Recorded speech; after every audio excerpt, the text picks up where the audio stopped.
Brew Strong is brought to you by Blickman Engineering, home of the Riptide. Visit them online at blickmanengineering.com.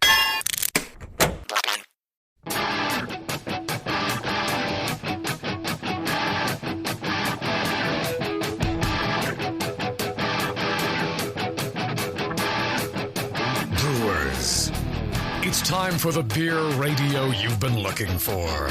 This is the show that dispels myths, tackles the toughest topics, and makes no apologies for geeking out on beer.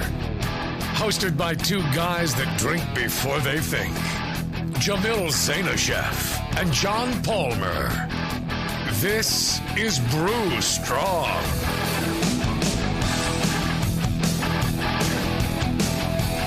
Hey, howdy, hey, my brewing brothers and sisters. Greetings, Cretans. There you go. Oh. Now, they missed a great show last show, Jamil, didn't they? You have to point that out. Yes, we had an amazing show discussing hops and the latest in hops. And yeah, it was very cool dry. Hops. But we ran with it. Right, with Brian Pierce from Yakima Chief, and he was wonderful, and it was entertaining. It was informative. Yeah, it's probably the best show we have ever done in our entire 2 decades of doing this. One for the record books. Yes, and one for somebody to hit the record button. Yes. God damn it! Kick myself in the peaches for that one. I don't know. I don't know. I'm verklempt. I'm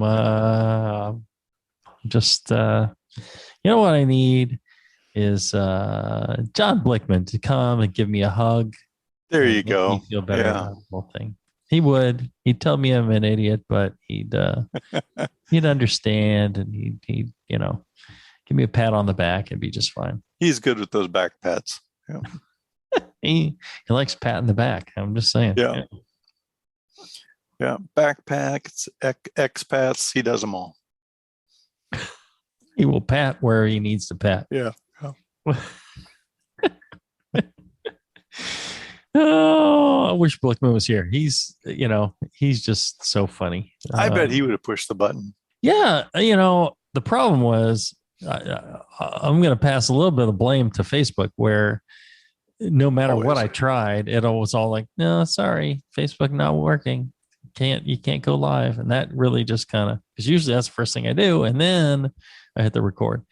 But in this case, after trying like 10 different ways to get onto Facebook to post it, and then having to delete my post that said we're going to be live. Definitely their fault. But you could see the little thing in the corner that says recording and hear the lady announce it, Yeah. And you could, help me. It's like on the audio issue when we had these bad audio times and you didn't say anything. And people are complaining about the audio. Yeah. Let me see. We have some complaints here. Let's see here. What's here? From Travis, was it? I don't know. Somebody complaining about the audio quality on a free show. Come on. Oh, yeah. The title of his message is Moonlight Meadery. Oh, okay. That was a great show. It was, but apparently the audio sucked because Tom says, guys, love the show. Have loved it for years. Thanks for everything. I just had a message to inform the audio was terrible on this podcast. Really hard to listen to. Thanks, guys, and take care. That's too bad. Yeah, but it sucks for you, Tom, because the audio was pretty good here. And we enjoyed talking to Michael Fairbrother from Moonlight Meadery. Yep. But apparently there's been a couple of shows like that. And so this I'm passing on to you, John, because I cannot hear my audio as it's going out. And I depend on you to say, hey, you know what? Your audio has switched sources and it's getting a bit echoey. Well, next time I hear it suck, I will tell you. Thank you. Yeah, next time.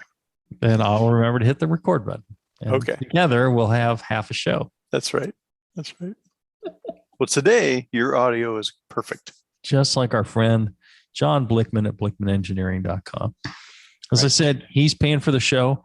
He is, just been a wonderful friend to home brewers and pro brewers alike. He's got a wide range of great equipment. The Anvil series, where sturdy, well-built equipment without great value. Yeah, great value, because ain't any fancy electronics and stuff on it. Well, some of it does, I guess, but it's look more function, and form, and quality in a budget price, and then all the higher end. Yep. If you got that lottery money or that government money, and you want to spend up, there's the Blickman stuff, and then if you really want to throw away your life savings and open a brewery, do something really stupid like open a brewery, Blickman's got his pro level gear, and I would check it out. Whatever you're going to be buying to run your brewery, I'd at least give Blickman a fair shake and a shot at earning your business. They know what they're doing. They make great stuff. So and good people. Yeah. They build it, they use it, they design it until they get it right. They pat it. They pat it on the back or pat it on whatever side needs padding. Yeah.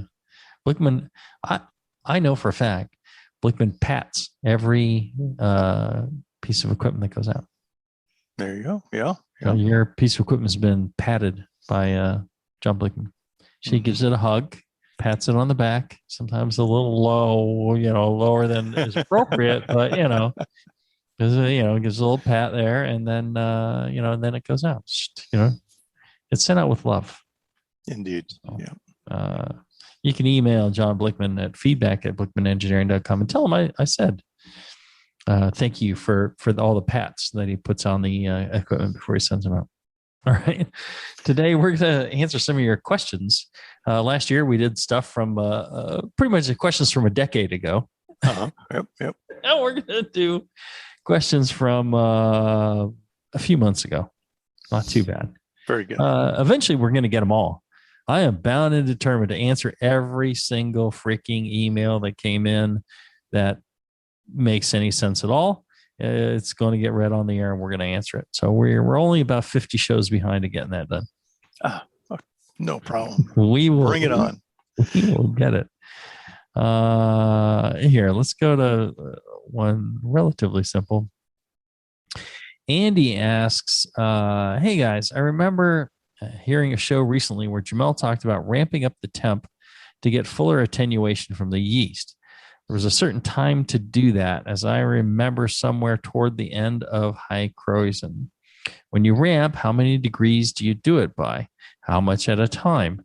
I have a temp-controlled fermentation temperature chamber. If I'm fermenting at 68 degrees, how far up do I go, and how long should I keep it there? Okay. Well, it depends. Let me give you the the standard answer. It depends. So, yes, one of the things that happens is as you're fermenting, the yeast are actually producing heat, and it warms up the fermentation, keeps things going. It's one of the reasons you need temperature control. And you reach a certain point where, it's no longer exothermic, right? And the heat is not being produced, and it's part of the slowdown of the whole process. And the yeast starts shutting down. If you're to keep that temperature up and give them a little bit of, support temperature-wise, you can get them to stay active a bit longer and consume a bit more of the byproducts and the remaining sugars, things like that. Yeah. So dig into the maltotriose a little bit. Yeah. And, especially like lagers, towards the end, instead of just, drastically raising the temperature after fermentation's done, I think a lot of the old texts and a lot of homebrew advice had you ferment it out completely, let it sit there, and then once it stopped fermenting, raising the temperature for a diacetyl rest. Right. Well, and I think it's Narcissus or somebody where I got this from. I started following, starting cold and raising it throughout lager fermentation. But, it was important to me to always, be raising the temperature once it kind of peaked. And the second it looked like it was slowing down in the slightest, I'd add a degree or two and let that thing go up. And you don't want to drastically cook it, but if you add a degree or two and just keep doing that each day, Fahrenheit, maybe like a half a degree C, it really just keeps the yeast a little bit more active. And so, especially on lagers, by the time you end up doing this, you end up really having performed your diacetyl rest, with the yeast as active as possible. So that's why. Because the yeast don't need a separate temperature regime to do diacetyl maturation. They are doing it. Just raising the temperature does two things. It helps to keep them active, as you say, and it helps the chemical conversion of the acetohydroxy acids to diacetyl to get it changed over so the yeast can actually pick it up. There you go. All right. Good question. Let's take a short break. When we come back, we'll have more of your questions right after this.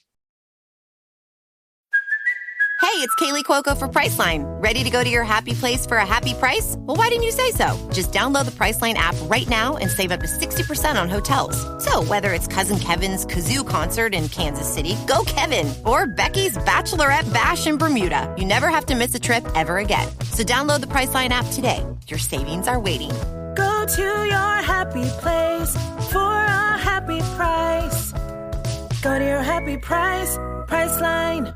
Are you looking for a simple brewing system that's great for all grain brewing, but everything on the market seems to be full of compromises? Blickman Engineering has the answer. The Blickman Brew Easy All Grain Brewing System. The Brew Easy is a complete system with easy upgrades and a beautiful compact design, perfect for any size brewing location. At its core, the Brew Easy is built on two gorgeous Blickman Boilermaker brew kettles, a high-temperature March pump, and either a top-tier gas burner or the new Boil Coil electric heater. The Brew Easy adapter lid allows the pots to stack on top of each other, forming an efficient, strong, and compact brewing setup that comes in 5, 10, and 20-gallon batch sizes. Upgrade your Brew Easy system with full automated control by adding a Blickman Tower of Power temp controller, and make moving around easy with the Blickman Kettle Cart. The Brew Easy is modular. If you already own a Boilermaker kettle, you can build your Brew Easy by purchasing just the modules you need. The new Brew Easy all-grain brewing system. See it today at BlickmanEngineering.com and brew with Blickman quality on your new Brew Easy.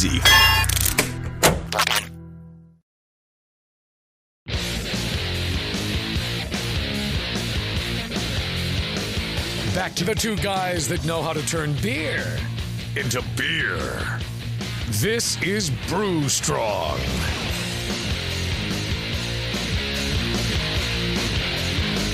All right, we're back. I want to tell you about my good friends, Josh and RJ at brewchatter.com. They actually have a great website where you can order a ton of stuff, but they also have an excellent store just outside of Reno in Sparks, Nevada. And go in there. They got like a bar. They got like some outdoor space. They got, a great place to hang out, sniff I love going to a homebrew shop and sniffing the malts and stuff, Oh, yeah. And they got that. So if you're up there, go check them out. And you can check them out online, brewchatter.com. Good friends of mine, Josh and RJ, real friendly, real knowledgeable about brewing. We brewed a beer with them. I think I mentioned it last show that got recorded. I mentioned we did Mo Horny with them. Oh, yes. So the Mo Horny be tasting Mo good. I'm pleased. Very pleased. All right. What is our next question? So I tell you, the font on this thing, I got to learn how to print these things bigger.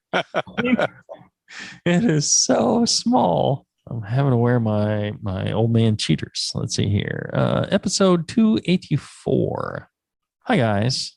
Alton writes, love the show, and I am currently listening to episode 284. I didn't know the episodes were numbered. Did you? Me either. I haven't paid attention to that. But Yeah, there you go. So we've done at least 285 episodes. I'm just saying. I too have the Anvil Foundry system. Found it faster with some aspects of brewing with respect to propane and cooler brewing. Okay. So I will translate for you here. okay. Alton has found that the Foundry can be faster in some ways than using a cooler, a mash tun cooler, and a banjo burner or a jet burner on propane. Okay. But it hasn't shortened my brew day at all. All right. 220, 230 volts is the only way to go. Yes. But you either have to make a specialized cord to connect to your 230 volt plug, or you need to cut the cord and add a different connector. Yep. Yeah, you have to connect it to electricity, and depends on what kind of connector you have. I thought Blickman was including an adapter. An adapter. He may be now. He wasn't initially. He was the instructions said to cut it off. Oh well, that's fine. Yeah. I wouldn't mind that. But the great thing about him is he listens, he learns, he changes, he adapts. He constantly improving things. The higher voltage cuts heating time in half. Yep. Yes. One thing I didn't see addressed very much was that you need to stir the mash every 15 minutes, and to be sure to sparge with enough water at a high enough temp to extract the sugars, or you won't get your sugars. Well, okay. Yeah. I'm not sure you need to stir the mash every 15 minutes. Yeah, it depends on what setup you have, because I brew on a foundry as well these days. And I've got the little recirculation setup, little small pump that sits off to the side and recirculates. That does most of your homogenization for you. Right. And when I use mine, I always do a no sparge method where I put all my water in and ahead of time. And so when I drain the grain basket, it's done. I just start boiling. I don't need to sparge. Right. John also, yeah. Well, because, the whole concept of sparging is really limited vessel size. It's cheaper to build a smaller vessel than a vessel that'll hold everything. Yep. And, efficiency, trying to extract every last drop of sugar out of that malt so you could make a, 10, 20 beer, 1.8% and sell it, yeah, blend it in. It was just to try and be as cheap as possible. It wasn't intended to make the best beer possible. It was intended to be more efficient and stay in business. Yeah. And one of the things home brewers need to learn is you don't always want to follow what commercial brewers do. It's not the best method sometimes to make the best beer. Like what John's saying is larger vessel, to include all your water, get it all homogeneous, get all the, and, no sparge, and, you're going to extract, a richer wort for your needs, right? Yep. Less tannin extraction. Yep. Sorry, so I cut you off. Continue on your process. Yeah. So, I always have set it up so I simply have to raise the basket, it drains, and I start the boil.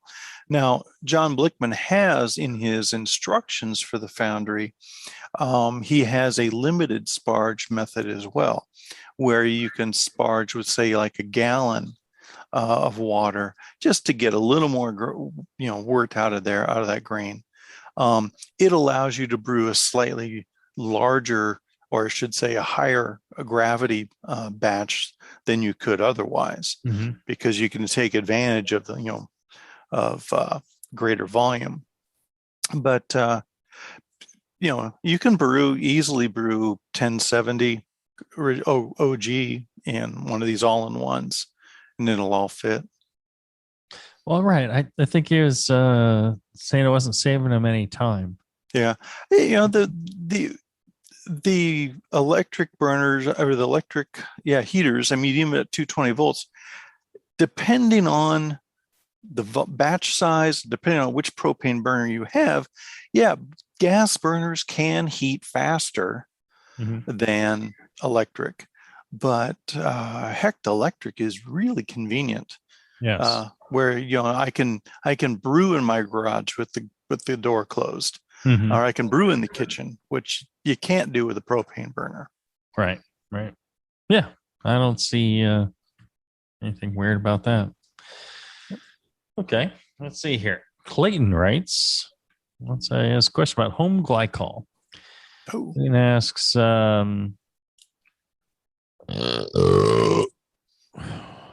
me. No. Can one of the shows on the Brew Network talk about home glycol use, please? Your wish is our command, Clayton. Maybe even bring someone in from More Beer to discuss this. I am curious about the new Brew built X1 Chronicles. And I'm not sure if I should get 2 of the Plus models and a glycol chiller, or even get the Pro models that don't require glycol. I know other brands do require glycol, like the Anvil brand. So maybe John Palmer can shed some light on an easy way to set up glycol in the home. I'm curious about how long glycol lasts. Does it get contaminated with mold, or does it age out? Is it good for 6 months or 5 years? How do I dispose of it or recycle it?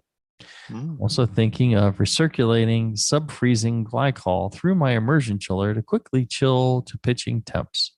Is glycol good with all metals or better with stainless than copper? And how cold should the glycol be? Is minus 10 degrees, you don't say Fahrenheit or Celsius, too cold? Related to glycol, I'm most curious on how those Brew built X1 Pro, how long do they expect those Peltier chillers to last, and how many dollars are they replaced when they wear out? Look forward to this show. Homebrewing is pretty advanced for pretty cheap, so I think more people can benefit from this info than ever before. He is very concerned about things wearing out. Yeah. I've actually looked into those Brew built glycol chillers. They're pretty snazzy. I'm like many people, I'm limited in my available space in the garage. The wife has kind of kiboshed the idea of an additional fermentation fridge.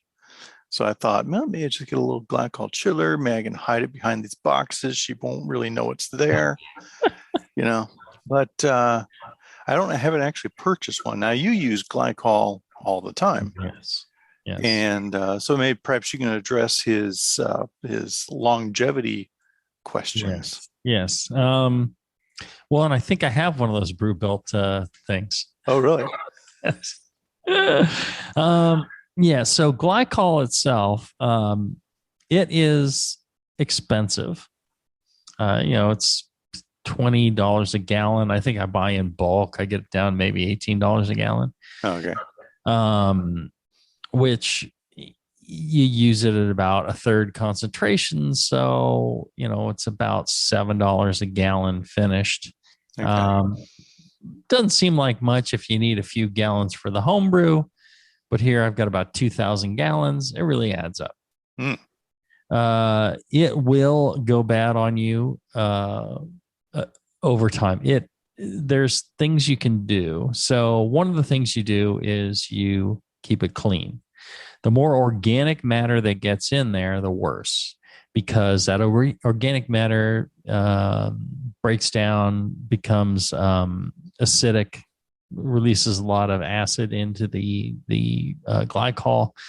And then because of the bacteria that consumes the organic matter. Okay.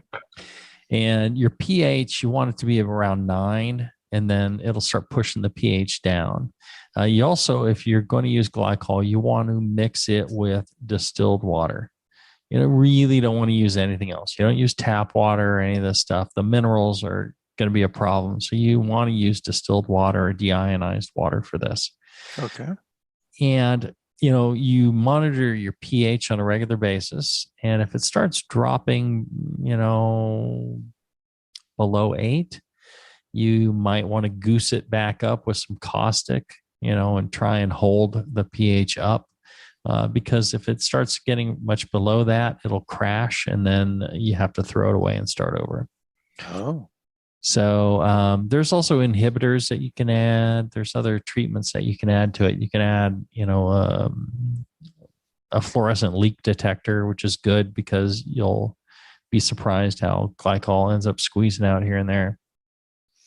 Yeah. The thing about glycol is it does not carry as much heat or have as much cold capacity as water does. But it doesn't freeze it doesn't freeze as easily as water, and that's why it's used. I imagine there's a concentration you could use glycol at -10, but the problem with that is it doesn't have much heat capacity. I mean, you can use pure glycol, but it just doesn't carry that much, chilling effect. You need the water. So generally you run around 33-35% glycol, and that gives you a freeze point. There's charts out there. It's somewhere around probably 20 degrees Fahrenheit or something like that. So you're not going to get to -10, but you could run some, 30 degree Fahrenheit, 29 degree Fahrenheit glycol. So you may have to just pump it faster to get the chilling effect you want. But that's about as cold as any brewery runs. Breweries generally don't run below, 28, 29 degrees Fahrenheit. Because freezing is a problem. Yes. And it's just also, the waste of electricity. Trying to get it down colder, is a massive, massive chore. We bought one of those Brew built. It's like a box, kind of with like 4 outlets and some controllers on it, right? Yeah. And like a 3/4 horse compressor or something like that. Mm-hmm. Yeah. So we bought that, and we've got it hooked up to 2 5-barrel fermenters, and it will keep the temperature down. It won't get them down chilled to where we really need them to be, but it'll keep 2 5-barrels kind of, fermentation temperature controlled. We're probably going to pull that out, mount it on a cart with its own dedicated 5-barrel, and I think that might work. Yeah. Because we need to be able to get the beer down to like 30 degrees. Well, for 2 10-gallon fermenters, it worked just fine, right? I think so. Yeah, I think so. What else did he have as a question? So glycol generally, I think, is far more efficient and effective than the Peltier chips. Yeah. Just more capacity. Right. And the thing is, if you want to chill your immersion chiller with glycol, the reason a lot of breweries don't do that is because that's a massive load of heat all at once. And what you're going to find is that I think if you have like a reservoir to catch your glycol in, you could do this, and you could take the cold glycol, pump it through the immersion chiller, catch it, put it back in your chiller, your reservoir, and then tomorrow it would be cold again. You can't just recirculate it back in because the temperature will rise quickly, and the chiller will not keep up with it. Yeah. So that's the reason why it's not done. If you pump hot, boiling hot liquid back in there, the chillers are meant over time to reduce a reservoir down to cold temperatures, and then you take a little bit of temperature off of those with, your tanks and other things. But if you try and, massively move it through, that little pump that's in there, that little compressor can't keep up. Okay. Yeah. So that'd be the issue with that. I don't know how much it is to replace Peltier chips, but they've come down in price quite a bit. You can find them on eBay. Yeah. You have to find something that fits and matches up, but that's about it. Glycol is it better with stainless than copper?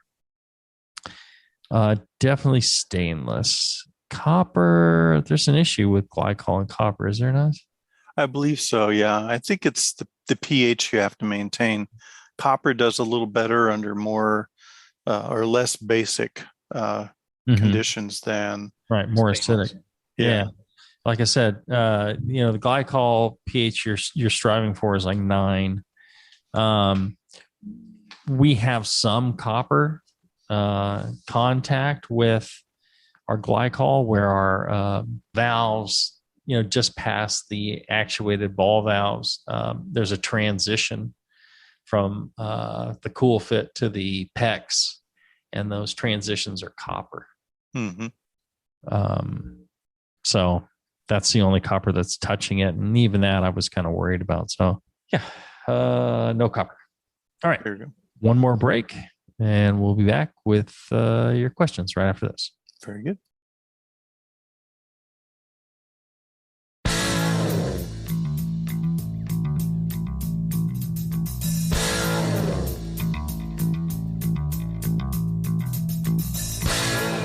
Learning to brew has never been so disgusting. This is Brew Strong.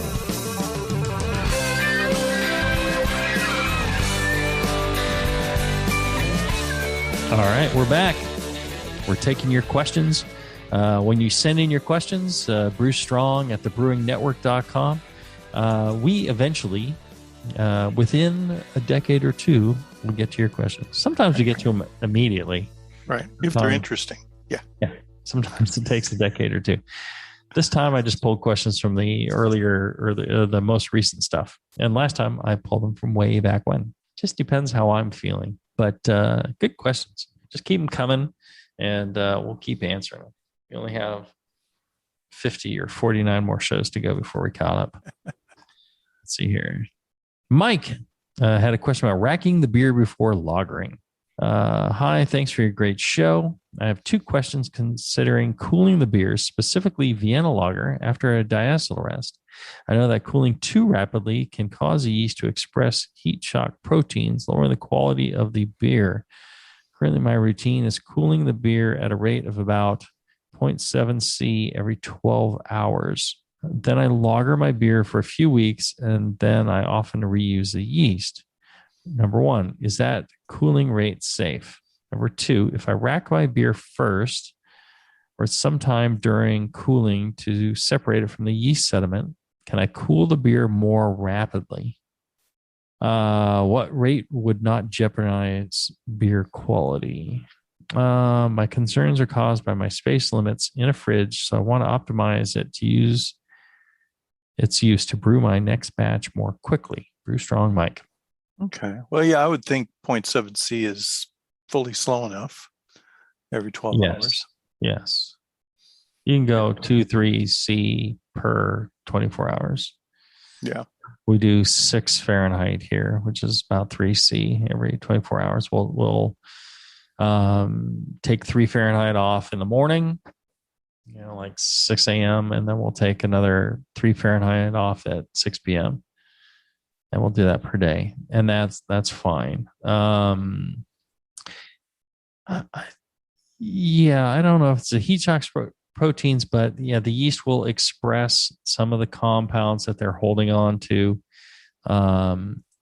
which may be lipids as opposed to proteins, right? May end up producing, flavor active compounds in the beer. So you want to slowly reduce your yeast. Like John and I are saying, you can go 3 C per 24 hours. So 0.7 per 12 is fine. Mm-hmm. Yeah. So that cooling rate's safe. If I rack the beer first or sometime during the cooling to separate it from the yeast, does that allow them to cool more rapidly? The problem is there's a lot of yeast in suspension that you don't see. It may look like nothing, but there's still yeast there. So, and if you're slowly chilling it, I'm not sure you really want to take it off the yeast. Like Budweiser, one of the things they do is they boil these beechwood chips to make them fluffy. So there's a lot of, yeast surface area because they want the yeast in contact with the beer. So if you remove the yeast, it's not necessarily the best move. Yeah, I agree. If you're doing a warm maturation, and so you're chilling and cool in lagering is simply for clarification, then you could get away with racking it ahead of time. But if you're doing more of a traditional lager where it ferments and you slowly cool it, now I wouldn't rack it first. I would leave it on the yeast. Right. I'm with you there. You should get a string for those glasses, Jamil. Wouldn't they keep picking them up? I need the ones that come apart and then I magnetically clip them together. Or I need to just print the text on these things a bit larger. That would involve some sort of user interface on the computer. This is about 4.5. Yes, I would have to take the time to somehow make these things print. Maybe just scale it. Maybe use that little button that says scaling and just that. Seems like work though. I'm just not up to it. I'm not up to it. I could Amazon you one of those big desk magnifiers that you just got to swing over and put in front of it. There you go. Now you're thinking. Robert asked about hop utilization. He says, gents, a stretch I know. What? Come on. We're gents. Yeah. We're very, very gentle. We're very gentle lovers, So we're gents. Yes. There you go. I finally got a live stream notice of your show in time to watch the taping. I see, taping. We don't tape anymore. We put bits. It's all live to the cloud. See the pants. I put this in the chat. I wanted to back that up with an email. He wants to make sure we answer this one up front. I already know the real answer is brew the beer, taste the beer, and adjust the recipe based on the results of your tasting. There you go. He's apparently been paying attention. Yeah. That said, I would like to hear your thoughts on how to adjust hop additions when brewing at altitude. I brew at 10,000 feet where water boils at 194 degrees Fahrenheit, 90 degrees C. John cites Malawiki and Shellhammer in his new edition of How to Brew that isomerization at 90 C is half that at sea level. If I want to try a new style from Brewing Classic Styles, you say brew the recipe as published before changing things. However, is that the place to start for me? Should I just double the recipe's hop additions? Do you have any other suggestions? Well, for the bittering hop addition, you could double it and make up the IBUs that way because, this model, which is a model based on experiments and data, says that the isomerization rate at 90 degrees C is half that at 100 degrees C. So you get half the amount of isomerization for the same amount of boiling time. So as respected as these guys are, I just don't believe this. And here's why. Okay. Well, I believe it if I had more information, perhaps. But I'm just not sure of the parameters of this experiment are as valid, maybe. I don't know. Did they actually go to 10,000 feet and try that? Or in the lab, did they just use 90 C at sea level versus 100 C at sea level and see what the difference was? I'm guessing it's the latter. And because they did not have the boiling activity that actually kind of stirs things around, I think maybe that's why they experience half. I know you get a reduction, but I would be shocked if it was truly half. Because what's going to happen at 10,000 feet is you're going to get the bubbling effect. You're going to get that stirring and mixing effect. Yeah. And the temperature is hot enough to isomerize alpha acids. Yep. And I think, it's a combination of the two. Now, if you're sitting in the lab and you just warm something up to 90 and it's the hops are just sitting as a sludge at the bottom, I'm sorry. I'm pretty sure they were doing it under partial pressure. Okay. All right. And if I remember, they are smart guys, so they probably thought of this, but yeah, I need to see the details of this experiment. Yeah, it's a handful of data points, Right. and but then you put it in your book and it becomes gospel. Yeah, well, I put it in the book because shortly after reading that paper, I was judging in Peru. Oh. At around in Peru. Yeah, we were up in Cusco, Peru. And you're up at 9,000, 10,000 feet there. And a lot of the breweries were submitting beers to the contest in the American IPA category that were they local at that that elevation? Yeah. There were breweries from 10,000, 9,000, 11,000 feet around us that submitted beers. Did a sea level brewery win?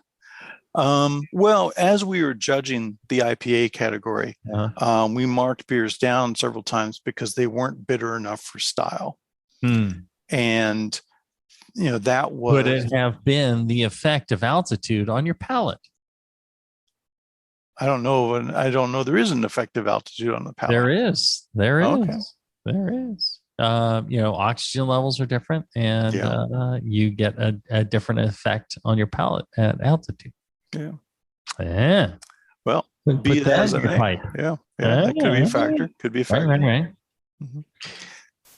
Okay. Keep going. Yeah. But that was additional experience that lent weight to this idea of the temperature dependence of isomerization. Sure. And, absolutely.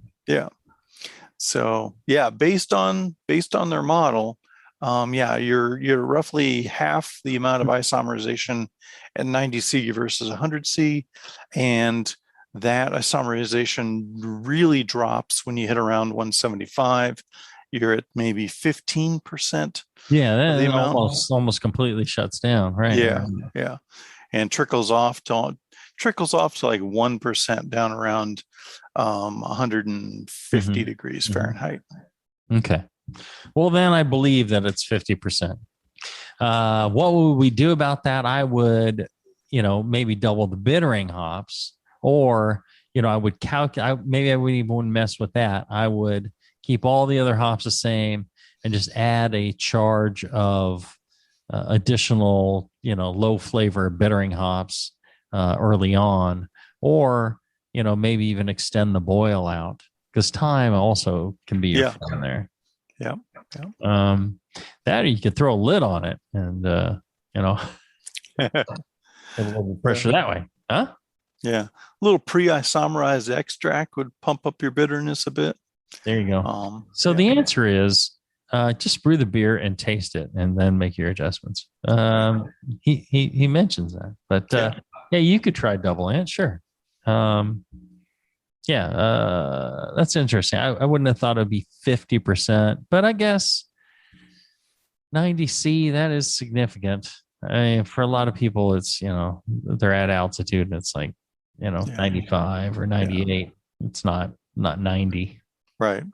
Here I am, I'm at 2,000 feet and my boiling point's 205 versus 212. Really? Yeah. That's much lower than I would have thought it would be.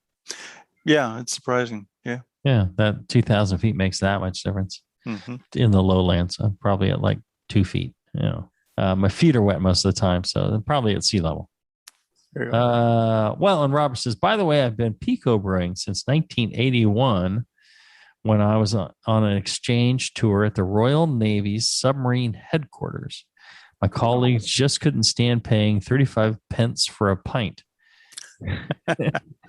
It was a can and a kilo just once before I found my local homebrew shop, who got me on a better track.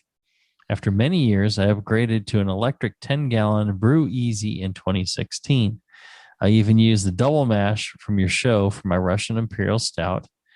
You got an OG of 24.5. Starting point was 24.5 Plato. Yeah. Starting point was your Czar's revenge recipe. Thanks. Keep up the great work. Cheers, Robert. Robert is a captain in the U.S. Navy, retired. Thank you for your service, Robert. Very cool. He still has a CompuServe email, so he must be closing in on 100 years old. I'm just saying. Great email, Robert, and thanks for making us think. And yeah, where's he at 10,000 feet? Let's see. Yeah, maybe Pikes Peak, or I don't know. Well, Robert, you should email us. And he's only been waiting since 2017 for an answer to this email. Email us. Tell us where you're at, and maybe John and I'll come and brew with you at 10,000 feet. That'd be fun. Yeah. We'll do some boil experiments, and we'll help tweak recipes. Sounds like a blast to me. You up for it, John? Yeah. I know you. All right. One last break, and we'll be back with more of your questions right after this.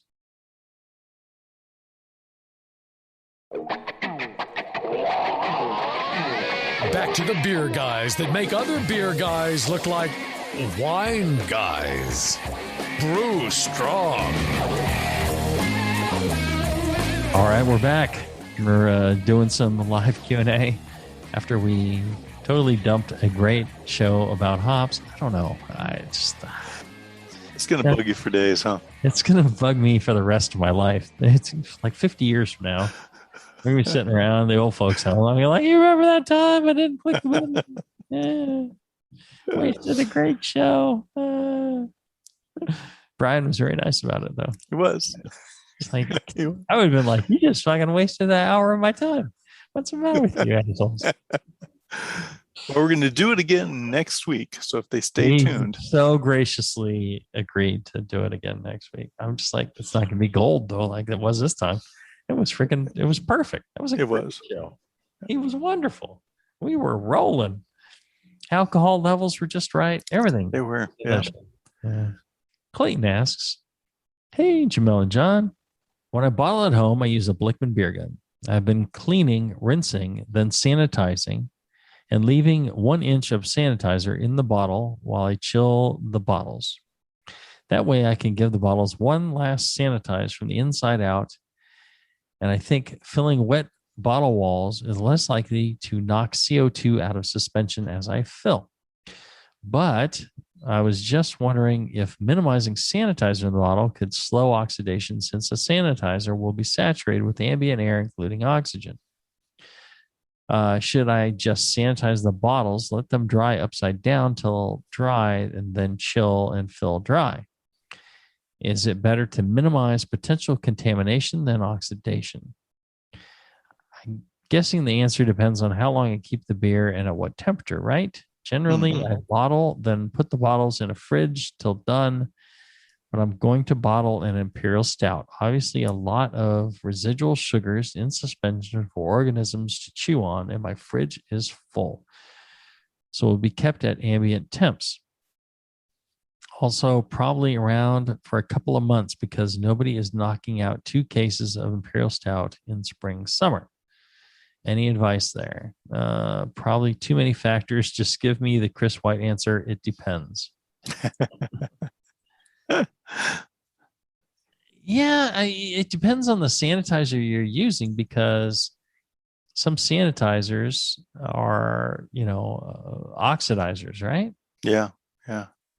I would think an inch of sanitizer sitting in there until the last minute's too much. I mean, I would dump them and invert them out. He's inverting it and dumping it out. He's not filling with it on top of it. No.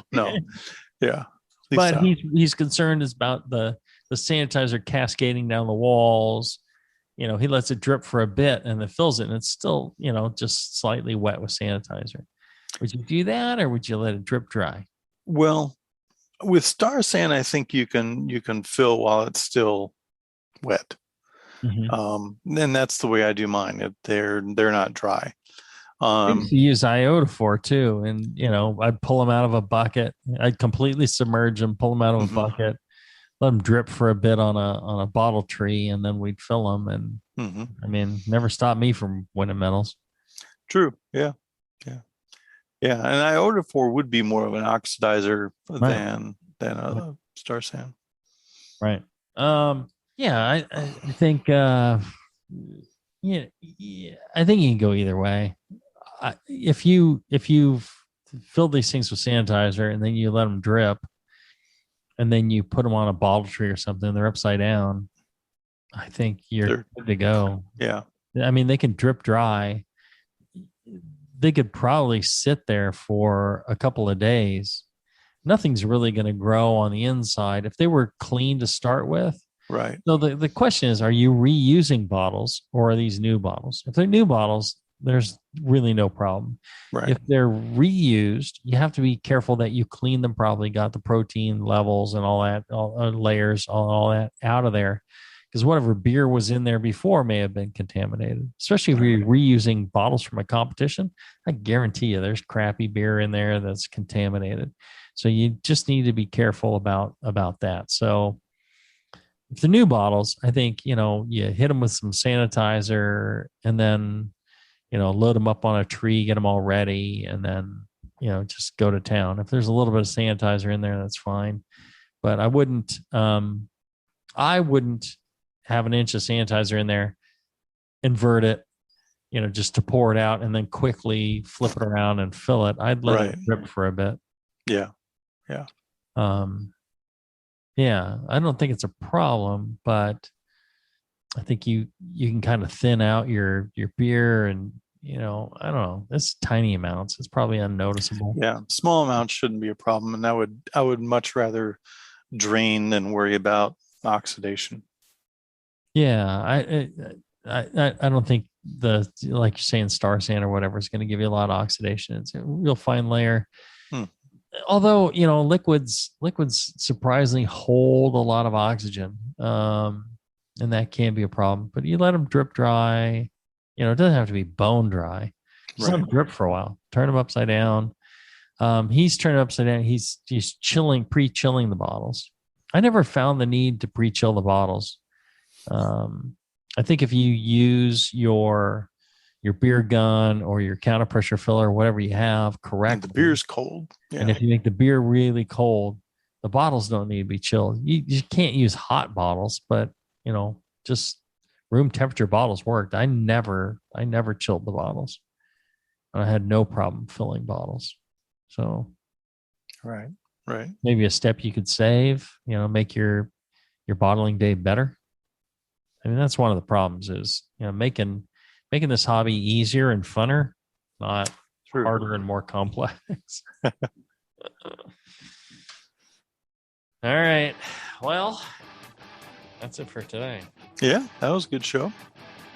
Yeah, it wasn't as good as the hop one that we just did. But, Well, we'll improve on it next time. We'll throw in a few more dad jokes and just ramp it up that much more.